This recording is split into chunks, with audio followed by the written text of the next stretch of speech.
Masakit sa damdamin kapag nakakarinig tayo ng puna mula sa iba at yung para bang ginajudge nila tayo. Sa gospel ngayong araw, sinasaway ni Jesus ang mga scholars of the law na hindi nagagampanan ng kanilang tungkulin bilang mga teachers of the true meaning of the scriptures.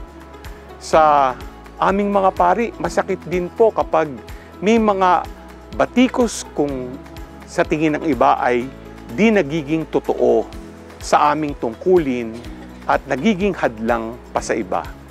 Na-appreciate namin ang mga lumalapit at with all sincerity na nagsasabi ng ilang mga paalala o kaya ay pagtatama. When we humble ourselves and be open to corrections, it helps us mature spiritually and avoid becoming obstacles to others' faith.